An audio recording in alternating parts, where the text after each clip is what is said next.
அண்ணா காய்பா சொல்லுங்க. அண்ணா காய்பா பிலாத்து ஏரோது. மறுபடியும் ஏரோதுக்கிட்டேருந்து பிலாத்துக்கிட்டே அனுப்புகிறாங்க. இப்படி 5-6 தடவை ஆண்டவரை நியாயஸ்தானத்தில் கொண்டு வந்து நிறுத்தி அவர் மீது பொய்யான குற்றச்சாட்டுகளை வைக்கிறாங்க.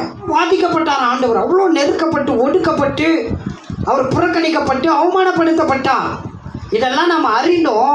மீண்டும் நம்ம போயிட்டு பிசாசுடைய காரியத்தில் தலையிட்டோம்னா பிசாசு என்ன பண்ணுவான்? குற்றம் சாட்டுவான்.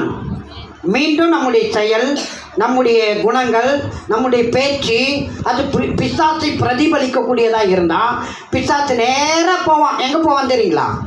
ஆண்டவர்கிட்ட போவான். ஆண்டவர்கிட்ட போயிட்டு உங்களை பற்றி குற்றம் சாட்டுவான். என்ன சொல்லுவான் தெரியுங்களா?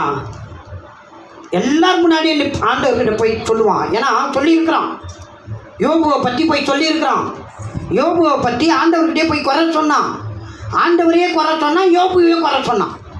நான் ஒன்று சொல்லட்டுங்களா? தேவன் மாத்திரம் உங்களை பார்த்துட்டு இல்லை, பிசாசும் உங்களை பார்த்துட்டு இருக்கிறான். எவனை விழுங்கலாம் என்று வகை தேடி சுற்றி திரிகிறான் பிசாசு.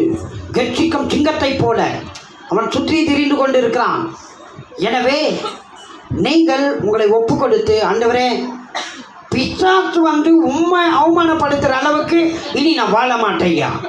பிசாசு உண்மை குறை சொல்கிற அளவுக்கு என்ன குறை சொன்னால் கூட பரவாயில்லையா, ஆனால் உண்மை குறை சொல்ல நான் விட மாட்டேயா. ஏன்னா என் மீது நீங்கள் அளவற்ற அன்பு காட்டியிருக்கிறீங்க. உயிரையை கொடுத்துருக்கிறீங்க. சாதாரணமாக இல்லை, ரத்தம் கூட வேர்வை கூட ரத்தமாய் வெளியே வந்ததையா. அவ்வளோ வாதிக்கப்பட்டீங்க, அவ்வளோ பொய் குற்றச்சாட்டுகள், அவ்வளோ வாதிக்கப்பட்டீங்க, அவ்வளோ நெருக்கப்பட்டீங்க, அவ்வளோ உபத்திரப்படுத்தப்பட்டீங்க, அவ்வளோ புறக்கணிக்கப்பட்டீங்க, அவமானப்படுத்தப்பட்டீங்க. அத்தனை நியாயஸ்தானத்துக்கு முன்பாக உண்மை நிறுத்தி அவமானப்படுத்தினாங்க. இவ்வளோ பாடுகளை பட்டீங்களப்பா. நான் உண்மை நான் பிசாசுக்கிட்ட நான் விட்டு கொடுக்க மாட்டேயா. இனி நான் உத்தமத்தில் உறுதியாக இருப்பையா. உமக்கு சாட்சியாக வாழ்வையா. ஹல்லேலூயா. எல்லாரும் சோதரம் சொல்லுவோமா? ஆண்டவரே நான் இனி சாட்சியாக வாழ்வையா. என்னை ஒப்பு கொடுக்குறேன்ப்பா.